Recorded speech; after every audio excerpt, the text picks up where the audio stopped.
മച്ചാമാരെ നമസ്കാരം. ഇന്ന് നമ്മുടെ വെഡിങ് ആനിവേഴ്സറി ആണ്. രാവിലെ തന്നെ എഴുന്നേറ്റ് ഫ്രഷ് ആയിട്ട് നമ്മ അമ്പലത്തിൽ പോകാനുള്ള പരിപാടിയും കാര്യങ്ങളൊക്കെ ആയിട്ട് മുന്നോട്ട് നീങ്ങേട്ടാ. നമ്മുടെ ലല്ലൂസിനെ ഫസ്റ്റ് തന്നെ റെഡിയാക്കി. നമ്മുടെ കണ്ണംകുളങ്ങരയുള്ള കൃഷ്ണനെ ഒന്ന് കാണണം, വിനായകനെ ഒന്ന് കാണണം. പൊണ്ടാട്ടിയും കാര്യങ്ങളൊക്കെ റെഡിയായ ശേഷം ലല്ലൂസിനെയും കാര്യങ്ങളൊക്കെ റെഡിയാക്കി നേരെ അമ്പലത്തിലേക്ക് പോകാനുള്ള പരിപാടിയും കാര്യങ്ങളൊക്കെ ഉണ്ടാ. നമ്മ എന്തായാലും പെട്ടെന്ന് റെഡിയാവും. ലല്ലൂസും പൊണ്ടാട്ടിയും റെഡിയാവാനാണ് ഇത്തിരി താമസം. എന്തായാലും വെഡിങ് ആനിവേഴ്സറിയും കാര്യങ്ങളൊക്കെയാണല്ലോ. എന്തായാലും അവര് ഹാപ്പി ആയിട്ട് റെഡി ആവട്ടെ എന്ന് നമ്മൾ വിചാരിച്ചു. അവര് റെഡി ആയി കഴിഞ്ഞാൽ നമ്മുടെ പേടകമായിട്ടുള്ള സൈക്കിളിനാണ് നമ്മുടെ ഇന്നത്തെ യാത്ര. കാരണം നമ്മുടെ ഓട്ടോറിക്ഷ ടെസ്റ്റാണ്. നമ്മുടെ പേടകമായിട്ട് സൈക്കിളായിട്ട് നമ്മ കൊണ്ടാട്ടിയും ലല്ലൂസായിട്ട് നേരെ കണ്ണംകുളങ്ങരയിലോട്ടുള്ള യാത്രയായിട്ടാ. സൈക്കിള് ചവിട്ടിക്കയറ്റാൻ തട്ടടവ് പാലം ഒത്തിരി റിസ്ക് ആയതുകൊണ്ട് നമ്മ അവിടെ നിന്ന് നടന്നും കാര്യങ്ങളൊക്കെ ആയിട്ട് സൈക്കിളിൽ കണ്ണംകുളങ്ങര എത്തിയിട്ടാ.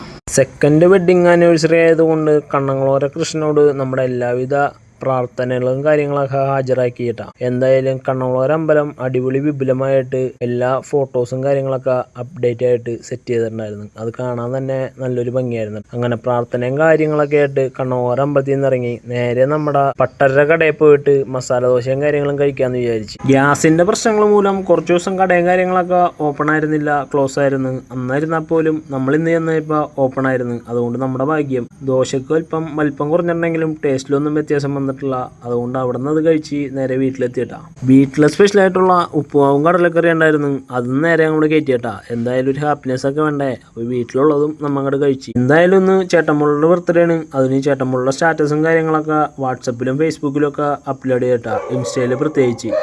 ലല്ലൂസിന് എപ്പോഴും അമ്മയല്ലെങ്കിൽ പൊണ്ടാട്ടി കൂടെ വേണം കേട്ടോ. അതുകൊണ്ട് നമ്മളെടുത്ത് കഴിഞ്ഞാൽ ആൾക്കൊരു ഹാപ്പിനെസ് ഉണ്ടാവൂല. അതുകൊണ്ട് തന്നെ പൊണ്ടാട്ടി വന്ന് ലല്ലൂസിന് എടുത്തുകൊണ്ട് ഉറക്കും കാര്യങ്ങളൊക്കെ കൊടുത്ത് ആള് ഉറക്കം കേട്ടാ. നമ്മൾ നൈസായിട്ട് അങ്ങോട്ട് കിടന്നുറങ്ങി. അങ്ങനെ ചെറിയ ഉറക്കവും കാര്യങ്ങളൊക്കെ കഴിഞ്ഞ് പിന്നെ ഉച്ചയായി കഴിഞ്ഞപ്പോൾ ഫുഡും കാര്യങ്ങളൊക്കെ കഴിക്കാനുള്ള പരിപാടി ആയിട്ടാ. എന്തായാലും സ്പെഷ്യലായിട്ട് പായസമൊക്കെ ഉള്ളതുകൊണ്ട് ഫുഡ് ഹാപ്പി ആയിട്ടും കഴിച്ച് മീൻകറിയും കാര്യങ്ങളൊക്കെ ഉള്ളതുകൊണ്ട് പായസം എന്ന് പറയുന്നത് അടിപൊളി ഒരു വൈബായിരുന്നു കേട്ടോ. എന്തായാലും വെഡിങ് ആനിവേഴ്സറിയും ചേട്ടൻ്റെ ബർത്ത്ഡേയും കാര്യങ്ങളൊക്കെ ആയതുകൊണ്ട് ഹാപ്പിനെസ് ആയിട്ട് ആ പായസം കൊണ്ട് കഴിച്ചു. നെക്സ്റ്റ് പരിപാടി എന്ന് വെച്ച് കഴിഞ്ഞാൽ പൊണ്ടാട്ടിനെ കൊണ്ടൊന്ന് പുറത്ത് പോകണമെന്നാണ് നമ്മൾ വിചാരിച്ചത്. അതുകൊണ്ട് പൊണ്ടാട്ടിനെ കൊണ്ടൊന്ന് പുറത്ത് പോയി. അപ്പോൾ എന്തായാലും എങ്ങോട്ടാണ് പോയതെന്നും കാര്യങ്ങളൊക്കെ ഈ വീഡിയോയിലൂടെ നിങ്ങൾക്ക് മനസ്സിലാവുമെന്ന് നമ്മൾ പ്രതീക്ഷിക്കും. അപ്പോൾ അതൊക്കെ കഴിഞ്ഞ് വന്ന വഴിക്ക് ഒരു കേക്കും കാര്യങ്ങളൊക്കെ മേടിച്ചു. എന്തായാലും വെഡിങ് ആനിവേഴ്സറി അല്ലേ, ഒരു കേക്കൊക്കെ മുറിക്കണ്ടേന്ന് വിചാരിച്ചു. അതും നമ്മുടെ ആപ്പിളിൽ നിന്നാണ് മേടിച്ചത്. എന്തായാലും അതിനുശേഷം നമ്മുടെ നാട്ടിലുള്ള ക്രിക്കറ്റ് ഗ്രൗണ്ടിൽ വന്ന് പിള്ളേരെയൊക്കെ ഒന്ന് കണ്ടിട്ടാ. ക്രിക്കറ്റ് ഗ്രൗണ്ട് എന്ന് പറയുന്നത് നമ്മ കളിച്ചോർന്ന വാലടിപ്പറമ്പാണ് കേട്ടോ. അതിനുശേഷം വീട്ടിൽ വന്നൊരു കട്ടനൊടിച്ച് ചക്കയും കൂട്ടി ഒരു പിടിയും പിടിച്ചിട്ടുണ്ടാ. ഇനി അടുത്ത പരിപാടി എന്ന് വെച്ചാൽ വെഡിങ് ആനിവേഴ്സറി ആയിട്ട് പൊണ്ടാട്ടിക്കൊരു ഉമ്മ കൊടുക്കുക. അപ്പൊ പൊണ്ടാട്ടി happy birthday, happy wedding anniversary. ഈശ്വരൻ നമ്മളെ രണ്ടുപേരെയും ഒരുപോലെ അനുഗ്രഹിക്കട്ടെ. കൊച്ചു കൊച്ചു വീഡിയോയുമായി പിന്നെ കാണാം. Okay, by.